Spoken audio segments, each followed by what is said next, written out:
ఈ రాష్ట్రం బాగుండాలి అంటే ఈనాడు ఉన్నటువంటి పిల్లలు బాగా చదువుకోవాలి, భవిష్యత్తులోకి రావాలి. వారు భవిష్యత్తులో ఎదిగినప్పుడు మాత్రమే తన తండ్రి విజన్ 2047 అంటే ఒకటి అధ్యక్ష 100% లిటరసీ, 100% అక్షరాస్యత ఉండాలన్నది ఇక్కడ ఈ బడ్జెట్ విద్యాశాఖ కేటాయించినటువంటి కేటాయింపుల ద్వారా మనకు అర్థమవుతుంది అధ్యక్ష.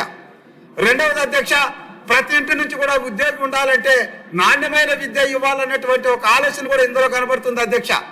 మరొకటి అధ్యక్ష, మహిళలకు సంబంధించినటువంటి విద్య, బాలికల విద్యకు సంబంధించినటువంటి ప్రోత్సాహాలు కూడా ఇందులో ఉన్నాయి. ఎందుకంటే 2047 విజన్ లో మన మహిళా లేబర్ పార్టిసిపేషన్ రేట్ ని ఇప్పుడున్న 47% నుంచి 87%కి పెంచాలన్న చంద్రబాబు నాయుడు గారి యొక్క విజన్ లో భాగంగా విద్యాశాఖ పనిచేస్తుంది అన్నది కూడా మనం గమనించాలి అధ్యక్ష. ఇక్కడ స్కిల్ డెవలప్మెంట్ కేటాయించడం కానీ, మిడ్ డే మీల్ కి సంబంధించినటువంటి విషయంలో కానీ, స్కూల్కి ఇచ్చేటటువంటి యూనిఫామ్ విషయంలో కానీ, డిజిటల్ క్లాస్ రూమ్లు ఇచ్చేటటువంటి విషయంలో కానీ, 16,000 పైగా టీచర్లు రిక్రూట్ చేసేటటువంటి విషయంలో కానీ ఏది చూసుకున్నా 100% ఈ రాష్ట్రంలో ఉన్నటువంటి ప్రతి విద్యార్థులకి నాణ్యమైనటువంటి విద్య ఇవ్వాలి అన్నటువంటి ఒక ఆలోచన ఇందులో మనకు కనబడుతుంది అన్నది స్పష్టమవుతుంది అధ్యక్ష.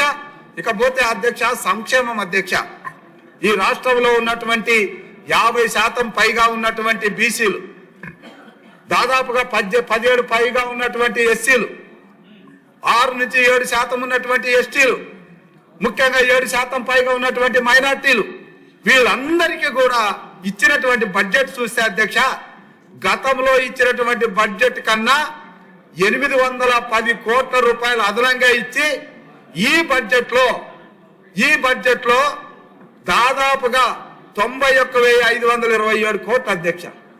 అంటే ఆల్మోస్ట్ 1/3 అధ్యక్ష. అంటే బడుగు బలహీన వర్గాల పట్ల ఈ కూటమి ప్రభుత్వం ఎంత నిబద్ధతతో పనిచేస్తుంది అన్నటువంటిది స్పష్టమవుతుంది అధ్యక్ష. ఈ బడ్జెట్ స్కీముల రద్దు బడ్జెట్ కాదు అధ్యక్ష. గతంలో వైసీపీ ప్రభుత్వంలో ఎస్సీలకు ఉన్నటువంటి 27 స్కీములు, బీసీలకు ఉన్న 30 స్కీములు, ఇలాంటివి 120 స్కీములు రద్దు చేసే బడ్జెట్ కాదు అధ్యక్ష.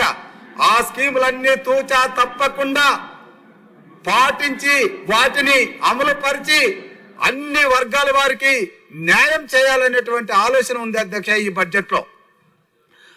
అధ్యక్ష ఇక్కడ పోతే మనకు సూపర్ 6 అధ్యక్ష, మనం ఏదైతే హామీ ఇచ్చామో ఆ సూపర్ 6 లో భాగంగా తల్లికి వందనం అధ్యక్ష.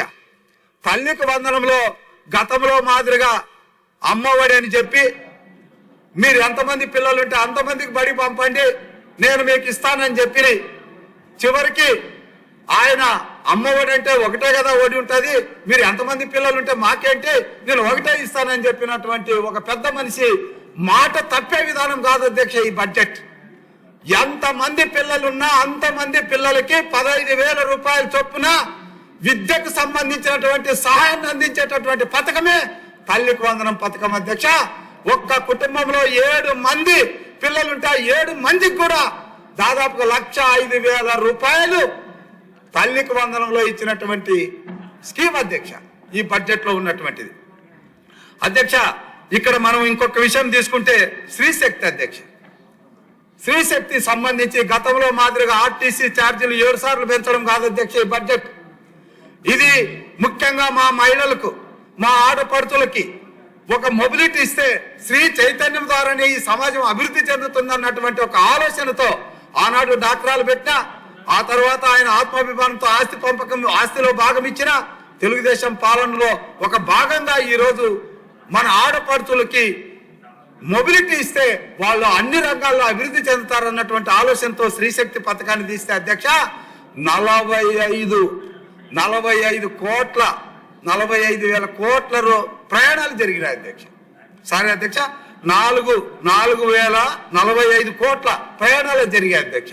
అంటే అన్ని సార్లు ప్రయాణం చేసినటువంటి అవకాశం మనం మహిళలకు కల్పించి దీనికి కూడా ఇతోధికంగా బడ్జెట్ ఇచ్చారు అధ్యక్ష. చివరిగా పంచాయతీరాజ్ అధ్యక్ష, ఎందుకంటే మనం గ్రామీణ ప్రాంతాల్లో ఉన్నాం కాబట్టి మహాత్మా గాంధీ ఇప్పటికే భారతదేశం గ్రామీణంలోనే నివసిస్తుంది అన్నటువంటి ఒక ఆలోచనకు అనుగుణంగా మన ఉప ముఖ్యమంత్రి గారు పవన్ కళ్యాణ్ గారు తన శాఖను ఎంత సమర్థవంతంగా నిర్వహిస్తున్నాడంటే అధ్యక్ష, ఒకే రోజు 13,000 పైగా ఉన్నటువంటి పంచాయతీల్లో గ్రామ సభలు పెట్టి గిన్నిస్ బుక్ లో ఎక్కినటువంటి రికార్డు అధ్యక్ష మన ఉప ముఖ్యమంత్రి గారి యొక్క ఆలోచన.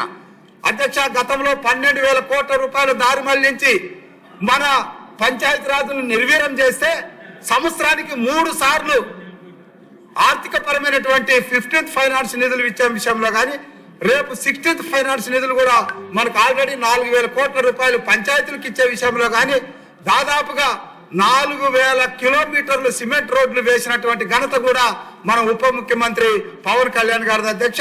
ఇదే కాదు అధ్యక్ష, గోకులాలు మనం ఉండడానికి ఇల్లు కాదు అధ్యక్ష, పశువులకు కూడా ఇల్లు ఉండాలి, వాటికి కూడా సంరక్షణ ఉండాలని ఆ మహానుభావుడు గోకులాలు పెట్టి దాదాపు 35,000 గోకులాలు నిర్మించినటువంటి ఘనత కూడా పంచాయతీరాజ్ శాఖకు ఉంది అధ్యక్ష.